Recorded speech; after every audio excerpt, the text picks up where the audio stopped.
The vibration of change, that magical place where life shifts from struggle to ease, from stagnation to forward movement, from old ways of being to new ways of becoming. Yes, it can seem rather elusive to get there, but when you are in it, you feel it down to your very core, and it can positively affect everything in your life, from your relationships to your health and well-being, from your career path to your abundance, from the quality of your inner connection to the fullness of your self-expression. Here on the Christine Upchurch Show, we explore ways to get into that vibration of change with experts in the fields of consciousness, psychology, spirituality, health, healing, and science. Are you ready to step into your vibration of change? Hello, everybody. You might be listening live on 1150 AM KKNW. You might be watching live on Facebook Live on my professional page or on Transformation Talk Radio's page. You might be listening after the fact on one of the dozens of podcasts this ends up. But whenever you're joining us from, wherever you're joining us from, it's going to be a really interesting conversation. And all I'm going to say at this point is, what if something you've been taught since you were a little child isn't right? This is kind of a shocking thing. And I have to tell you, I've been talking to my associate producer, Kyle, and I said, after almost 9 years of doing this show, I'm getting a little tired of the same old, same old. We have wonderful conversations about consciousness, about healing, and it's time to kind of venture into some things that are a little bit more controversial. And that's what we're going to be talking about today, is something that is controversial, but perhaps it shouldn't be. But before I get into that, I want to say hello to the people behind the technology. Benny at KKNW. Good morning, Benny. Hi, Christine. How are you today? I'm doing well, thank you. Very, very busy. I've been filming various interviews with the Nautilus Book Award Author Spotlight Series. I'm the host this year, the 2021, and we've got more than a dozen authors I'm doing interviews with. And I'm also recording for the Academy of Divine Knowledge. I've got 3 things that are going to go up there, 2 different classes, plus the censored interview that got kicked off of YouTube, and that KKNW got penalized by YouTube for a week because we talked about something scientific, well-documented, but not the mainstream narrative. So Olivia at TTR, hello. Hello. How are you?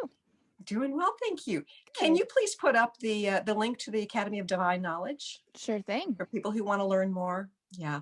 And it's going to launch on June 11th, my series. And there's a whole lot of other amazing truth seekers, truth sayers, people who are delving into spirituality, UFOs, health and well-being. It's a great set of conversations, deep dives into some things that are uncensored. So please check that out. I'm really excited about my guest today. Oh my goodness. We are going to be delving into something that most people will just say, oh, that's ridiculous. But I tell you, even though I haven't done a really deep dive into this, I've begun to look into it. And I've learned, I've learned over the last year and a half, well, actually over the last couple of decades. When I went into alternative healing, I knew that the mainstream narrative about healing and health was a bit askew. It was very myopic. It was pharmaceutical based. It was a very narrow perspective on it. And, I've been sort of bucking against that system for decades. And over the last year and a half, I've been asking some questions, and the answers I've been getting have helped me to understand that what we have learned and what we're being shown may not be true. And we're going to be talking about that today. David Weiss is our guest today. He is a businessman who walked away from his very own successful company to pursue what he calls spreading the truth about our world. He is the host of the Flat Earth podcast and creator of the Flat Earth Sun, Moon, and Zodiac Clock app. He has the amazing ability to take anyone from ridiculing the idea, and there are going to be lots of ridiculers out there, of a flat Earth to the mind-blowing understanding that we don't live on a spinning, wobbling, and rocketing water ball in an infinite vacuum. He also shows why this topic is the most important topic of our troubled times, which, oh, I'm so excited. I'd like to welcome our guest today, David Weiss. Hey, thanks for having me, Chris. I'm looking forward to the conversation. And there's so many things you said I want to comment on. Like, people are going to be triggered. I was triggered. I was doing a conspiracy podcast on deceptions of the world, stuff that I don't even like calling conspiracies that were true deceptions. And people started sending me flat earth stuff. This is 6 years ago. And like any smart person, I would delete those messages. And then if they kept it up, I'd ban them for life from our social media for being so stupid as to even asking me to look. But then after a while, I was forced to look, and I went in with a closed mind, unlike you, with an open mind. I went in to disprove flat earth and prove the globe. And that's how you become a flat earther, because the idea of where we live, people don't even understand what they believe. I mean, the heliocentric model, I call it the helio-nonsensical model, because once you understand what it is, you'd be like, wait a minute, that doesn't make sense. So here we are, and we'll get into why this message matters, because this is how it goes. People go, what about boats over the horizon? What about sunsets? What about seasons? What about Aristophanes with the sticks and shadows? What about GPS? They throw all these things out. Then as I take those apart one by one and show you how you have a misunderstanding of what they are, they throw up their hands. They go, what difference does it make? I still have to go to work tomorrow. Okay. And that's because you have been mind controlled into not seeing why it matters. And the why it matters is the most important thing ever. And we're going to get to that, but I want to talk a little bit more about your awakening, because I think that our belief systems are so ingrained in us. And so many times when we're faced with information, we've got those blinders on and we end up with cognitive dissonance. I think it takes quite a bit to wake some people up to something that is proven in a variety of ways to be true. But you went through the same cognitive dissonance and you got to the other side. What happened? Well, when the cognitive dissonance is so strong, because the mind programming starts before we can even talk. As a baby, we're watching Sesame Street. The parents parked us in front of that. There's astronauts on Sesame Street. It's all globe programming. Everything, all these children's books are all about the globe and space. And as we unwind this, you'll find out that that's all about mind control. It's about controlling who we are, under the understanding of who we truly are. So what happened for me was what exactly was your question again? I kind of drifted sideways on this. About your own transformation from believing that the world is round to becoming a flat earther, because that's a huge chasm to cross. Huge. So what happened was, another researcher who I respect very much, we were talking about some of the deceptions in the world, and she goes, "Oh, David, it's worse." I said, "There's so much deception. We're watching something on the news," and she goes, "Oh, David, it's worse than that. I think the earth might be flat." And I'm like, "Not you too, Sophia." And she sent me she goes, "Watch these videos." And she sent me a couple videos. One of them was Mark Sargent's Clues, called Flat Earth Clues. He was having the same issue where he was presented with flat earth, and he looked into it and he's like, okay, maybe I'm just not smart enough. And he made a series of short videos asking questions like, how is this possible? And he expected some PhD, some scientist, some professor to get back, reply back, "Well, listen, stupid, this is how it's done." And nobody got back, right? And he put out more and more clues, I think 13 or 18 of them or something like that. And I watched that. And then I watched another video by Eric Dubay called 200 Proofs That the Earth is Not a Spinning Ball. And so then I said, okay, wait a minute. I need to verify this myself. So I went out and I bought $1,000 camera, super zoom camera. At the time, it was the Nikon P900. And I said, okay, if the earth is a globe, there's a certain amount of curvature and over a certain amount of distance, things should drop behind the curvature. So I looked up the globe math, and it was very clear. For the first couple hundred miles, a formula of 8 inches per mile squared is the accepted formula in the globe world.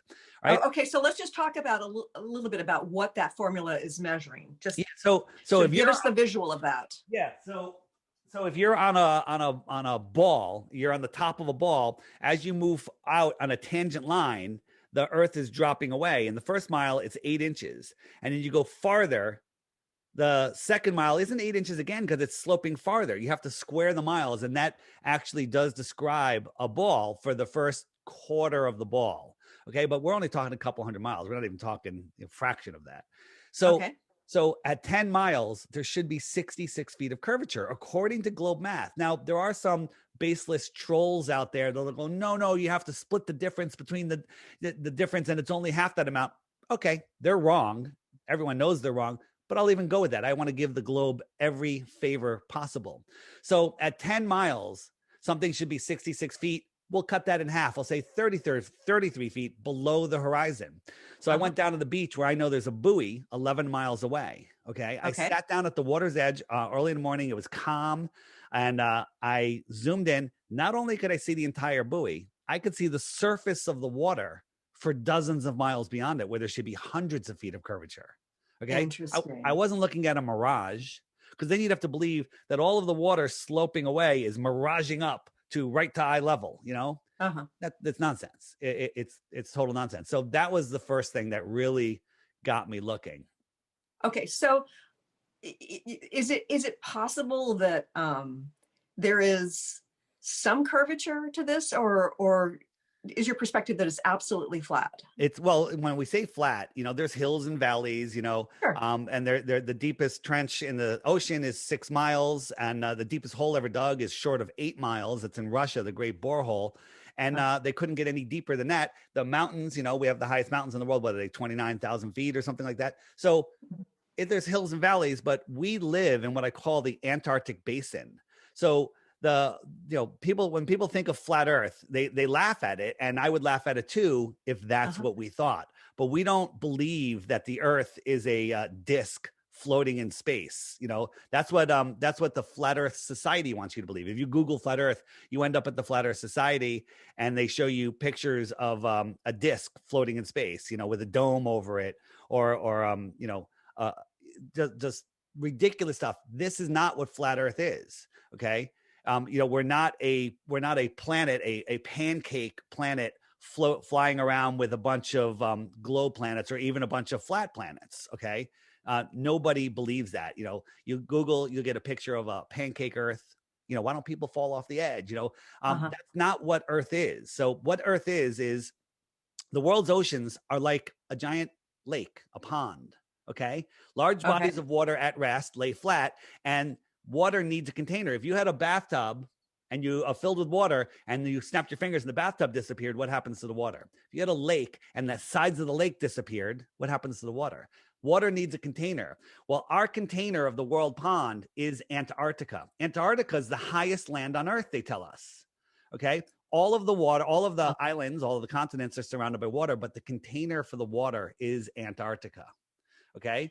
So in terms of the water staying put in the globe theory, it all relates to, you know, the spinning and the gravity and this and that. But you're saying that if the horizon is flat, going out miles and miles, and doesn't take that curvature that, you know, you were mentioning, and I haven't checked the math. I was a former math major, so it's like, but I trust that there is that math out there, and that's the disagreement. Maybe it's, you know, half that it was completely flat out. Then it does mean that, you know, there is something wrong with the global model. Right. And if it is flat, then yes, there's got to be some sort of container for the water. Yeah, that makes sense. Yeah, and the whole, you know, we can get into gravity and all of these other things.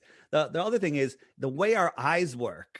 Right. Wait, so first, getting back to Antarctica, Antarctica could very well be bigger than all of the oceans and all of the continents combined. It could go on forever and ever. Or maybe the Antarctica is only a ring, you know, a couple thousand miles wide, and beyond it is extra territory, extra terra, right? In the outer space. So somebody lived out here, came to visit us, you know, they abducted you, probed you, and then went back. They could go home for dinner, right? They come and go, and they would be an extraterrestrial from outer space, right? Okay, that makes a lot more. I want to take a step back. I'm looking at the image. It's a great image that you've got there. And so, if you think in terms of Antarctica being at the bottom of the globe, if you take it out like that and make it flat, and if it's the highest land on Earth, then it would look exactly like the diagram you've got there. So that would be sort of the container. And yeah, it makes sense. It's like, yeah, what the heck might be beyond that?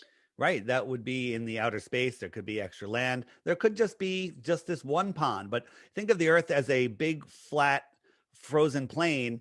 And then we live in this puddle where our sun has melted out the puddle, right? The edge of the puddle is the Antarctic ice wall. It's really the Antarctic ice shoreline. If you go to the edge of a lake, you don't fall off the lake. You climb off your boat and you could walk, if the lake is in Kansas, who knows what's beyond Kansas, So that's just a smaller scale. So the sun circles around and it oscillates in between a bigger circle, which is the Tropic of Capricorn, and a smaller circle, which is the Tropic of Cancer. And everything in between we call the tropics, because that's where the sun always is.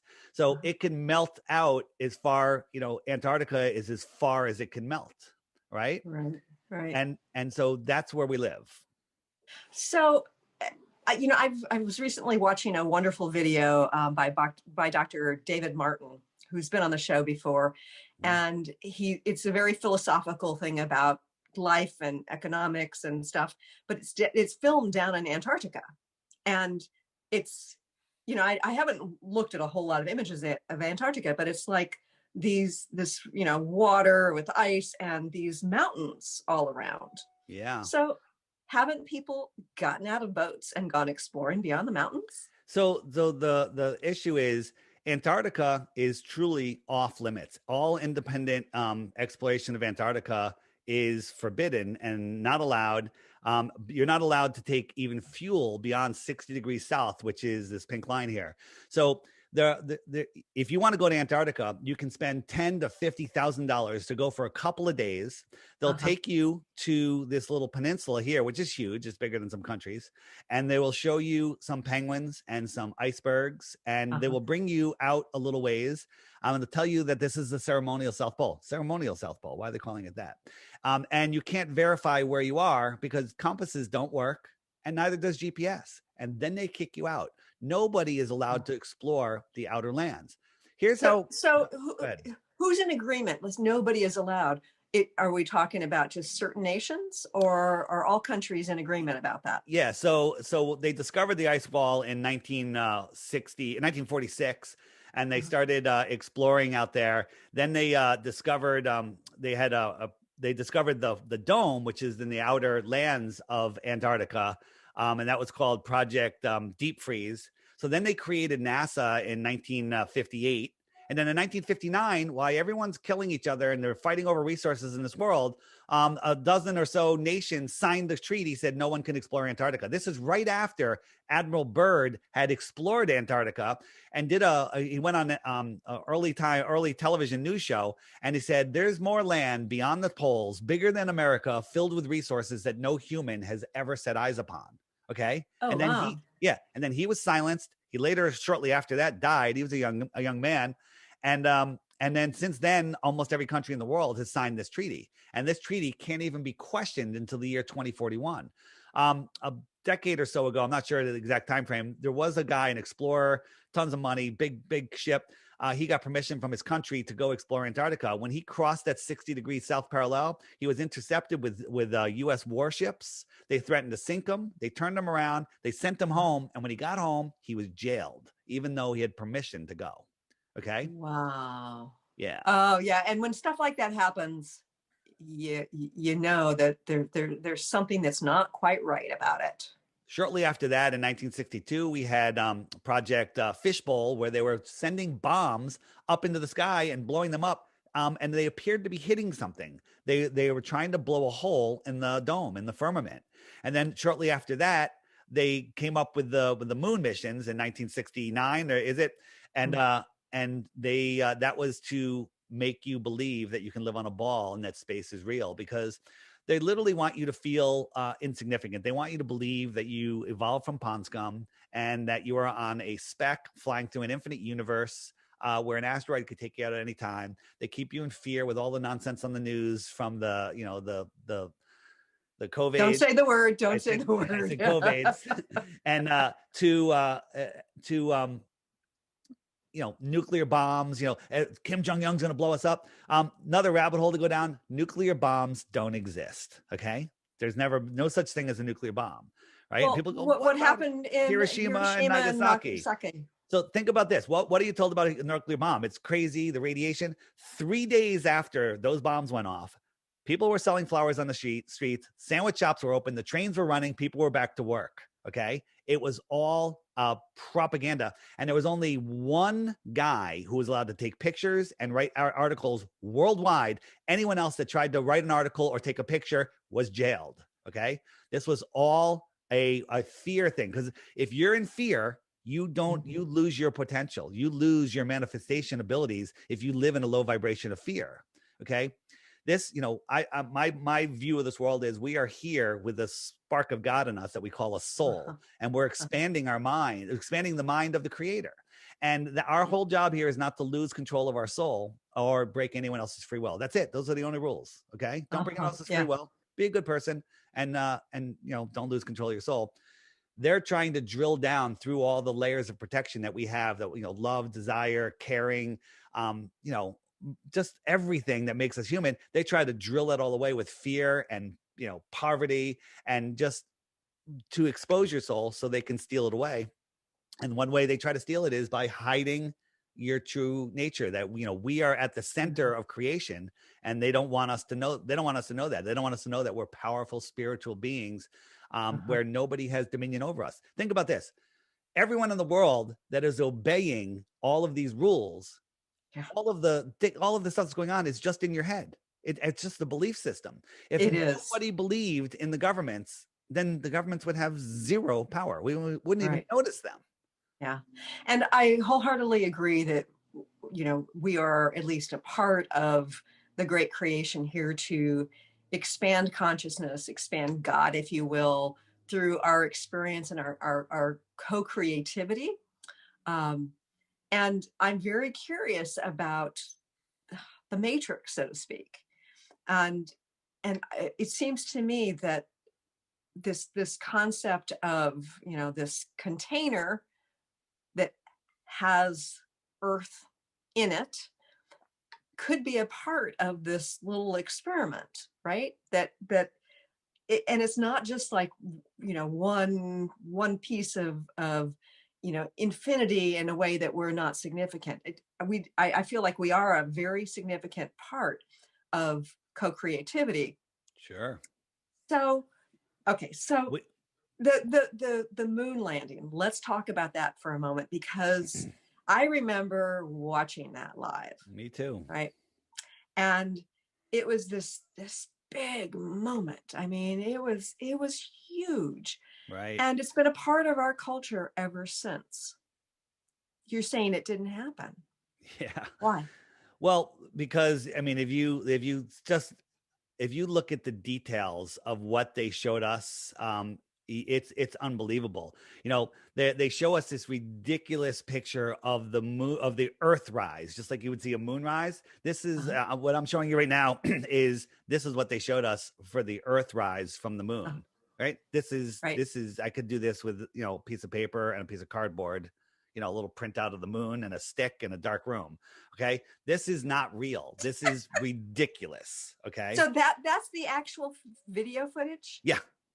Really? No from way. NASA. Really? From NASA. Okay. Oh, and then we start looking into NASA on the moon landing stuff. Like what they did on the moon is, this was all being filmed in a studio, and these guys on the moon have wires on their back, and I believe in this scene they actually have a big balloon held to them, which is just making them very light. And he dropped his hammer, and he can't pick it up because he can't get the balloon to give him enough slack. So he's trying to bounce it down, and he can't get it up. Okay, so when you start looking at these things, it's so ridiculous. You wonder like how you ever fell for it. And think about this. They were transmitting the images back to the Earth. They went to like Australia, then they were transmitted somewhere else. Then they were sent to NASA, and then they were put up on a big screen, black and white, low resolution screen. And then all of the press had to video the screen, not even a direct feed. Okay. Right. That makes it so you can't see what's going on. You can't really see what's going on. Jumping forward a little bit, we recently landed a rover on Mars with a helicopter on it. So a helicopter on Earth can't fly to the top of Everest because the air is too thin. They tell us that the atmosphere on Mars is 1% of the Earth's atmosphere. So that would be like flying a helicopter at 150,000 feet, right? So the images I'm showing you right now that anybody can look up online, this is the only proof that we have a rover on Mars with a helicopter on it. This is what they showed us in the live footage of it when it was actually happening. This is what they show us. You know, Kenny Cartman and Kyle from South Park are laughing at this. They're like, this is the dumbest thing they've ever seen. Right. So when this is what they showed us, and people just believe it. It's impossible. This is all impossible. And then they had this little helicopter that flew in. They're like, well, the propellers are going 4 times faster than any propeller here on Earth. I'm like, what? Why don't they build helicopters here that can go that fast to go rescue people on the top of mountains that they can't get to? You know, the what they show us for this animation is it's embarrassing, but people just believe because they don't even look. They're like, oh yeah, we have a thing on Mars. You know, yes, Elon sent his Tesla Roadster to space. They just believe it, but they didn't look. They didn't look at what they actually showed us. You remember when Elon sent his Roadster to space? Yeah. Yeah. And did you see it? I remember the video footage I saw was the people in NASA cheering. That's what sticks in my mind. That's what they show you. So what were this animation that we're watching here? My question is, if the data came back and said that it crashed, did they have an animation of it crashing? Because this is what they show. And then in a second, they're all going to be high-fiving and hugging each other. And that's how you can tell it's real. It's all about high fives and hugging. These people, you know, these people, most of them probably know, maybe some of them are fresh out of space camp, but this is all just a stage show to make you feel proud and make you feel amazed. Here is Elon Musk's Tesla Roadster that he sent into space. This is ridiculous. And if you think about it, how come every Tesla showroom worldwide doesn't have an image of this thing, like this image coming up right here with the Earth in the background? There's not a single photo on in any magazine, in any posters, postcards, advertisements. Look at that. Look at that shot. That's amazing. Why didn't they use that? Because this is ridiculous. Elon Musk in the press conference, said, quotation, "You can tell it's real because it looks so fake. We'd have better CGI." I remember seeing that quote in writing, and it's like, you know, red flag. Yeah. And then just a couple days ago, China landed another rover on Mars. Look at this. Look at this. Watch the shadow. Is that the dumbest thing you've ever seen?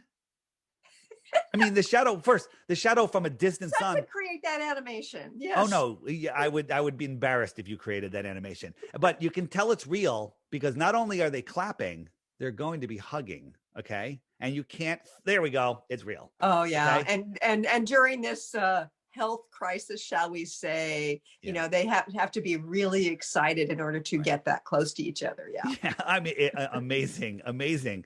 And then, you know, if you look at NASA, they have a thing called the Argos system where they practice for their spacewalks hanging from wires. And if you compare it, this is what they practice on. But if you compare it to an actual spacewalk, kind of looks exactly the same to me. Okay. Right. These guys are hanging from wires.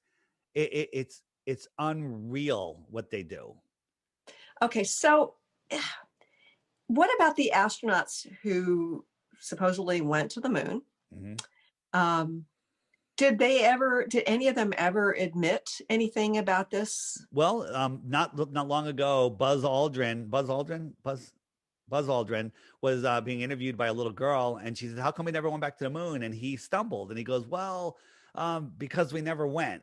And that's the way it is. And then he kind of like tried to talk his way out of it.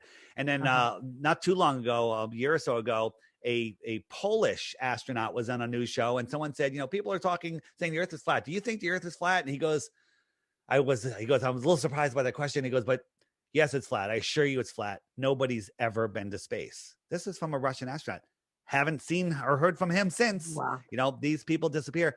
Buzz Aldrin, who was a recluse after he went, you know, first guy on Neil Armstrong. Neil Armstrong hated doing interviews, but he was at some convention and he was literally hiding in his hotel room, and somebody had gone there who really wanted to interview him. I forget the guy's name, but he's big in the truth community, but he's also a little brainwashed. But he had a mutual friend with Buzz, and he's like, "Can you get Buzz to give me an interview?" And he kept trying, and Buzz finally sent a message out to him, and he goes, "If I grant you this interview, they'll kill my whole family." Oh, so was Okay. that Neil Armstrong That was you Neil just said Armstrong. Buzz? I'm Neil sorry, I Armstrong. keep saying Buzz. Yeah, and he Neil, became the founder of the Institute for Noetic Sciences, which was basically an organization to expand our consciousness. right. They're, I'm showing images of the space station here where they get tangled in their wires, and they're like, "Quickly, pull a ball out of your pocket and dazzle everybody while we fix this mess." Right? It's unbelievable what they do. But if you were the first man on the moon and you came back successfully on all untested, the moon the lander that has to launch, would you be pretty psyched, or would you look like this? If you watch the press conference of the men returning from the moon, these guys are being forced to lie. Now, I believe that these guys went through all their training. They believed that they were going to space. And at the last minute, they were told that they're not going to space and that they're going to lie about it. And they didn't like that. But you can control people to never speak. There's horrible things that people could do that no matter what, even on your deathbed, you wouldn't even say anything. Yeah. Okay? And I know that sounds very conspiracy theory, but it's really interesting in the alternative healthcare community, the number of doctors, people who've come up with approaches to help people heal from cancer and those sorts of things. People are very vocal against big pharma, how they've mysteriously died young in mysterious circumstances. Sure. So it's the kind of thing where, So it's the kind of thing where at one point I might have said, "Oh, that's ridiculous," and now I'm thinking, yeah, that makes sense. If somebody knows something that isn't part of the mainstream narrative, then it can be dangerous for them to speak out. Yeah. And if you look at it, ask yourself this: why do the astronauts that landed on the moon have a star on the Hollywood Walk of Fame? It's square. Well, the Hollywood Walk of Fame where you have this, Sure. all the actors. Well, I call them actronauts.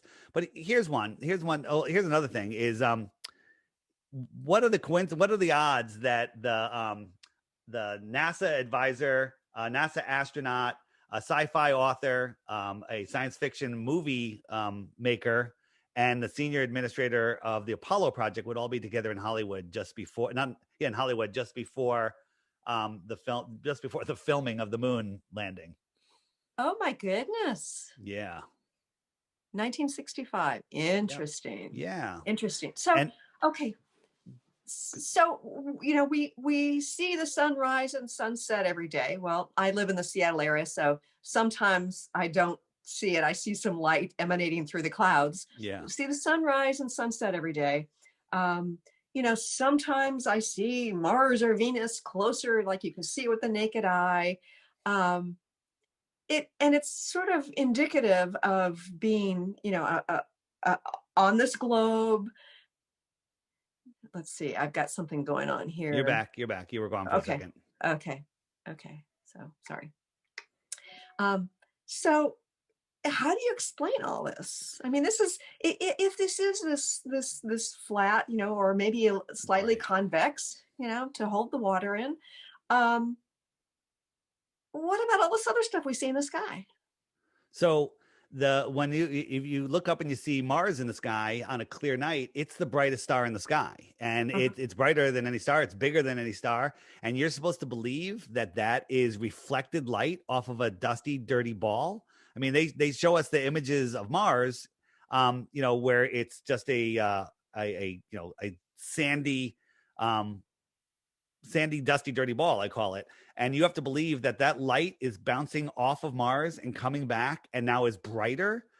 If you look at it's called the inverse square law of light traveling over distance reduces exponentially every time you double the distance. So if you look at Mars, like this is, that's not the picture I wanted, this one.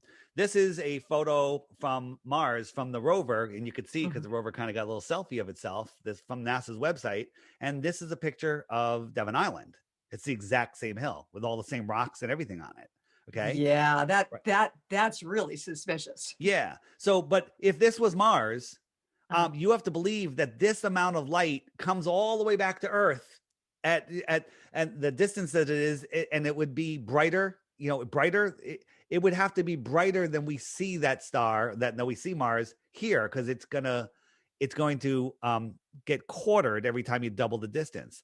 And Sure. the same with the moon, right? On a clear night, if you're out in the middle of nowhere on a full moon, it's bright. You can read by it. It's casting a shadow of you on the Sure. ground. Okay. Right.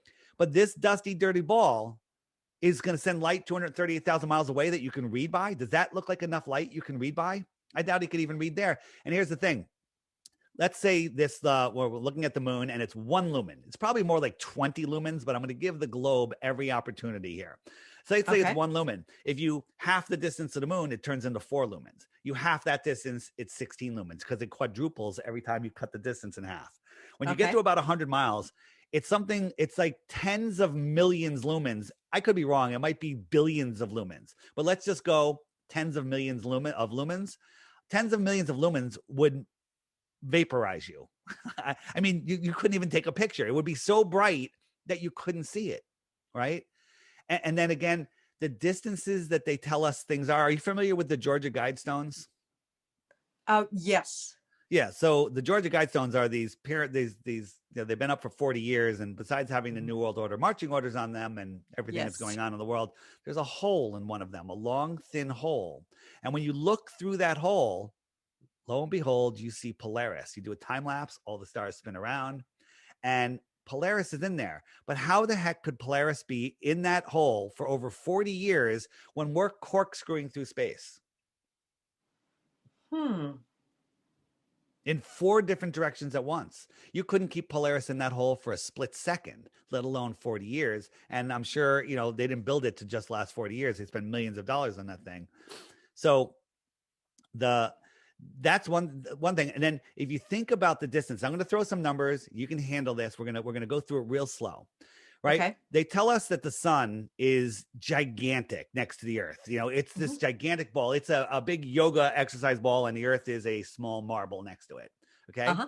If I move the sun just a mile over your head and you looked up, all you would see is the sun. It would fill the entire sky. Right. Right. Then we move Right. the sun 93 million miles away. It gets smaller and smaller and smaller until it's the size of maybe a quarter or a nickel held at arm's length. Right. Mhm. It's now a little dot. So if I moved it farther away, it's going to get smaller. What if I doubled the distance? Do you think you could see it? Probably I not, don't know. but Yeah. maybe you can. Scientifically, they say if we made it, 3 times the distance, you couldn't see it. All right. So let's make it 24 times the distance. Then Okay. there's no question that you couldn't see it. 24 times the distance is what's called 3 light hours. Okay. Okay. 3 light hours away. There's no way you can see the sun. So now let's talk about Polaris. Polaris is about 46 times bigger than the sun, they tell us. So let's call it 48 times, which is 2 days. 2 days times 3 hours, 6 light days away. There's no way you could see Polaris. Its size would be too small to see at 6 light days. All right. Huh. So guess how far they tell us Polaris is? 433 light years away. You couldn't see it at 6 light days away. How are we going to see it? How is it going to line up with the Georgia Guidestones? How is any of this going to work? How come it never moves? And we're moving trillions of miles all the time in all different directions, and Polaris stays exactly there in that hole. That proves beyond a shadow of a doubt that everything's spinning around above us, around a center point that we call Polaris. So, David, I think about the people who get PhDs in astronomy. I think about the various scientists who've worked at NASA, determining, the thrust needed to get to a certain level and, so on and so forth.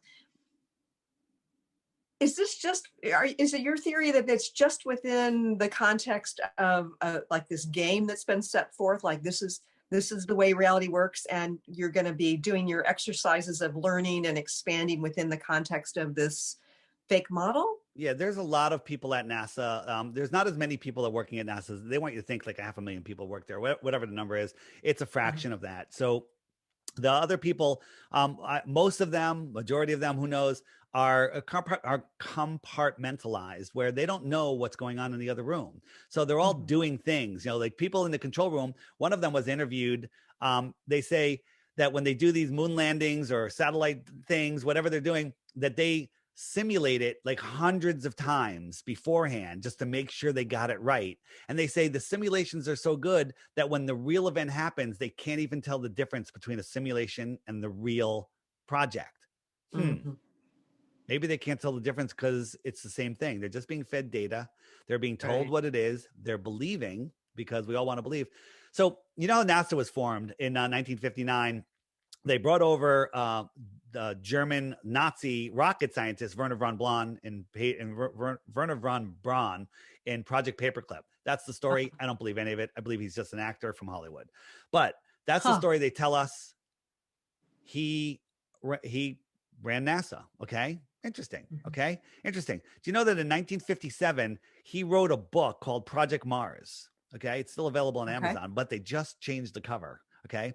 And Project Mars is a story about a bunch of people that went to Mars to start a new colony. And guess who the leader of that colony was named? Guess what his name was?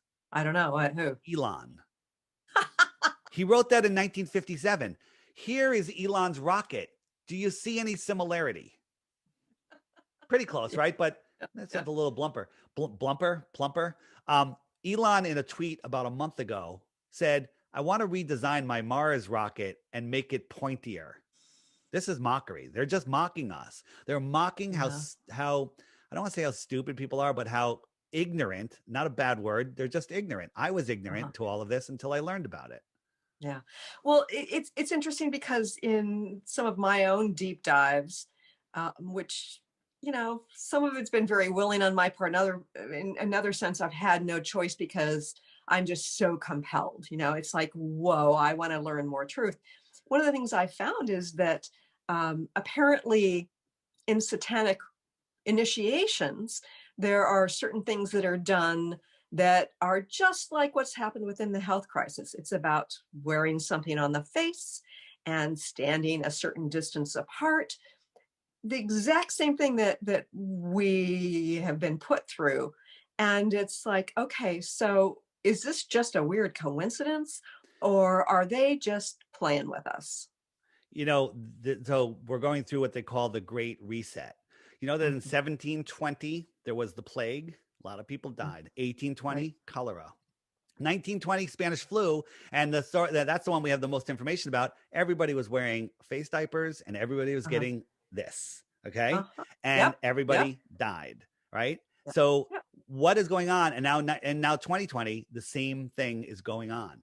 I think that my opinion is that they literally have to reset society every 100 years. Otherwise, the information, they will lose control. If everybody woke up tomorrow and knew that the earth was flat, what difference does it make? The difference that it makes is you take back your true power. You're like, okay, I'm not a random speck. I have power. You take back your power. It's like Neo in The Matrix. You know the movie The Matrix? Yeah. Call it a documentary. At the beginning, Neo is depressed. He's in his bedroom. He's just like, what's wrong with this world? Something's wrong. He's trying to figure it out.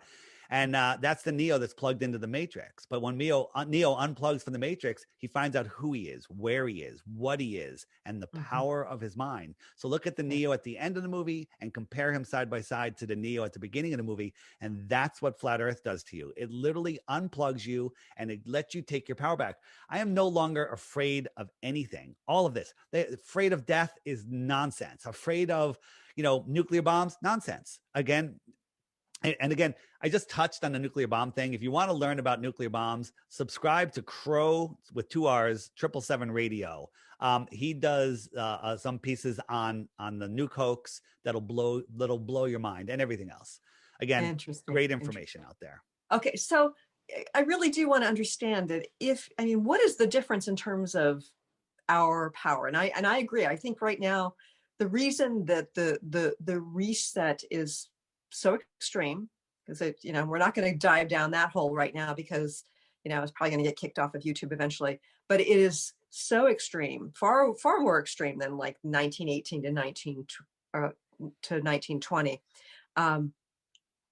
I believe that we are stepping into our power, that consciousness has sort of um, on a collective level is overtaking the power of the illusion, and that ultimately, we're going to tip the scales towards truth. But there are a whole lot of people who are buying into what's going on right now. And so, but I want to understand your perspective. What's the difference between being on a floating ball spinning with all these other balls and being on a flat earth? What difference does that make in terms of our power? Yeah, so it's not the shape that matters, it's the lie that matters. And the spinning ball means that you're insignificant, that you're floating through an infinite, godless, or distant God universe, where anything could happen and you're out of control, spinning out of control in 4 different directions at once. That makes you powerless, that makes you unconnected from the earth. But the truth is, when you learn about flat earth, you feel like you're having the rug ripped out from underneath you. But the truth is, you never had any foundation to stand on. So when you find out that you're at the center of creation, that the earth does not move, it's the foundation of the world, that it was created, and that you are part of this creation, and that you are connected to it energetically, and that your mind, that your thoughts create everything. Christine, everything you have in your life is because of the way you think. Everyone, for every person, Absolutely. everything. Yeah. So if you are spinning out of control, lost in space, in fear, well, you don't have the manifestation powers that you should. That's all being hidden from us. Yeah. So, on a flat stationary earth where you're at the center of creation, you take your power back, you lose your fear, you realize that you can go out and do, you can be the person that you want to be. Right? Doesn't, people like, what do you mean? I want $1 million. How come I don't have $1 million? I've been thinking about it. Well, you're really thinking about that you don't have $1 million. It doesn't, Right. When you say that, it's because you don't have it. And that's what you're focusing on. That's the energy you're putting out. When you're in that flow state, when everything's going right, your thoughts are just right, and you think about something that you want in your life that's truly good for you, it shows up right away every time. It does. You are your worst enemy at the things. The reason you don't have the things that you think you want are either because you don't really want them, or you're just stopping them because you're pushing them away. You're the one. Everything is literally trying to manifest for you. It's trying to surround you, and you're the one that keeps it away. Right. And I think that you said something really important there, that maybe you don't really want it, because I think that, like, if somebody wants $1 million, why is that? They don't want $1 million. They want to be happy. They want security. They want happiness. They want freedom. They want, you have to be happy first, financial ease. And that is a very different thing than the $1 million. I grew up in the East Coast in Fairfield County. I live in this bubble, and I went to college and I went into corporate America, and then I started my own company. And, when I was in corporate America, I was working for, I worked in the printing industry, and then I worked in the solar industry, working for this big company. And I was like, one day I'd really like to, I made my manifestation board. I said, I want to be the CEO of my own company. Kind of laughed at that inside, because I'm like, I don't even know how to be a friggin' CEO. How am I going to have my own company? No way. And I wanted financial freedom. I wanted all of this stuff. And within a few years, the company I was with got sold out. I came up with a better idea on how to make a company better. I took two other guys from my company. I said, hey, I took a year off. I said, let's start this other company. We'll do the same thing, but we're going to do it in a better design. We did it. Highly successful, super successful company. I'm 6 years into it, making more money than I'd ever thought I could make, having more free time than most people that, I was my own boss. I could do whatever I want. And then something came to me and said, walk away from it all, right? Just at the beginning of this thing that's going around, this, this cartoon. Okay. Just when that happened, something said, go do this full time. Right.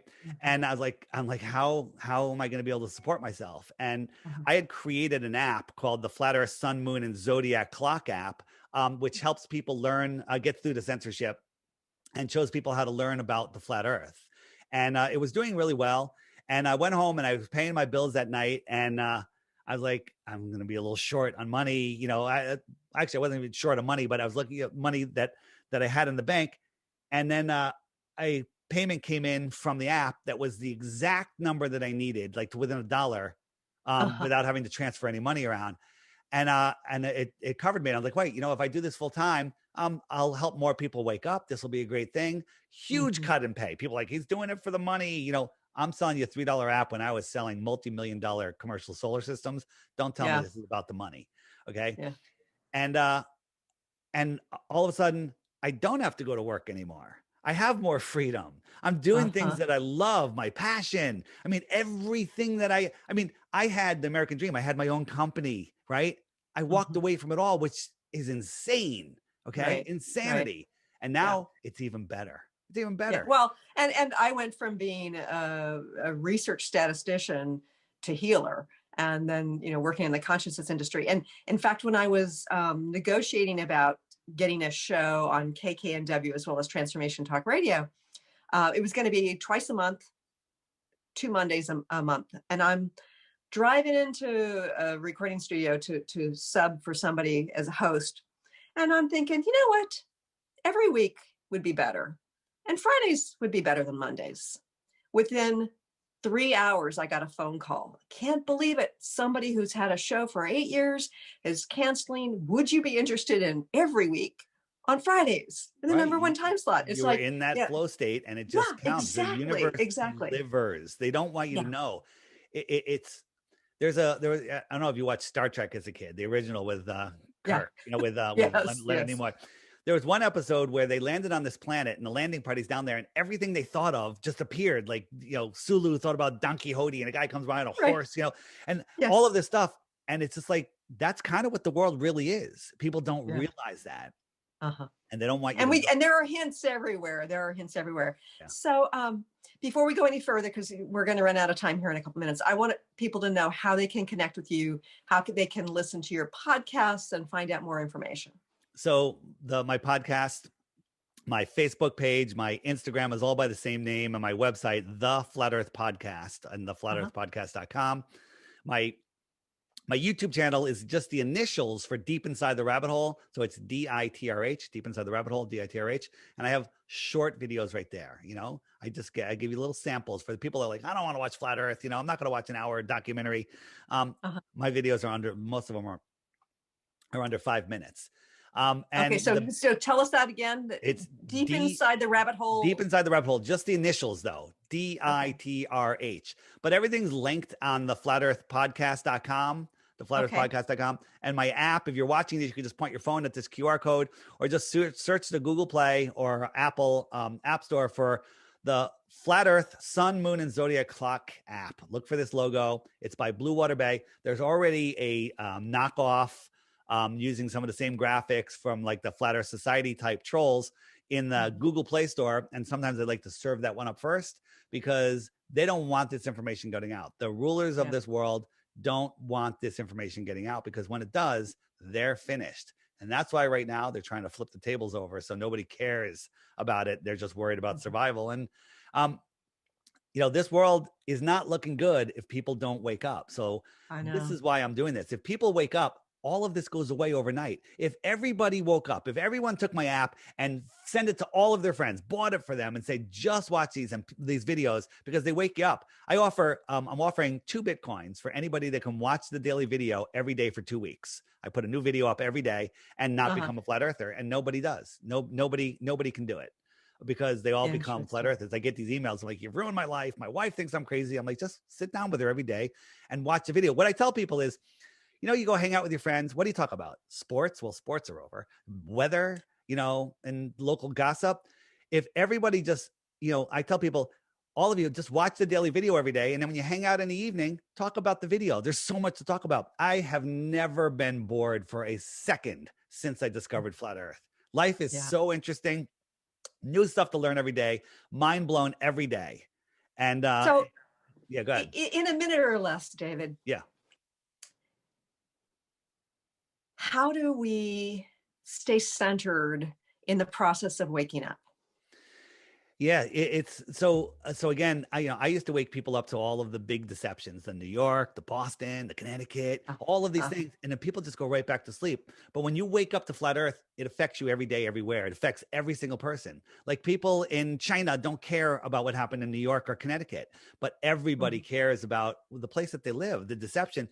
And then once you get through the anger and the frustration, and you realize, okay, I've been lied to, but now I know the truth. you become more grounded. Just go meditate and imagine yourself spinning and twirling and rolling and corkscrewing in 4 different directions in an infinite vacuum. Then shake that off and imagine yourself at the basement of the universe, centered, not moving, on earth that never moves. And you're the center of creation. Boom, your spirit rises. That's how you become centered. Thank you so much, David, for joining us here today. Fascinating. I've got to do a deep dive myself. Yeah. Thanks so much. Yeah. And thank you all for joining us here today. Look forward to talking to you again soon. The Flat Earth Sun and Moon Clock App, a dynamic new app to teach family and friends about where they actually live. The sky is a perfect clock. The sun measures the hours and days. The moon measures the weeks and months. The star constellations measure the seasons and years. 12/12 or 24-hour clock face, or go hands-free. The Flat Earth Sun, Moon, and Zodiac Clock app with new added features. World Time. See what time it is all around the flat Earth. A true Earth compass that shows true navigation across and around the flat Earth plane. Weather. Tap for detailed local weather information. Know what phase and where the moon is at all times. Watch the sun travel between the tropics for the seasons. Select an amazing background. Add your own or have the app change it to a new one automatically every time you use the app. Add a countdown to your next big date. Learn the truth about our world with the featured video of the day. Web button for additional flat Earth related features, from the mythical curve calculator all the way to Tartaria. While talking to friends, easily pull up pictures that expose the globe lie and shine light on the flat Earth truth. Video playlists in different languages. See the real trade winds circling the flat Earth. And clean screen features. Simply click off the items you don't wish to see. The Flat Earth Sun, Moon, and Zodiac Clock app is the best tool to show your friends and strangers how our flat Earth actually works.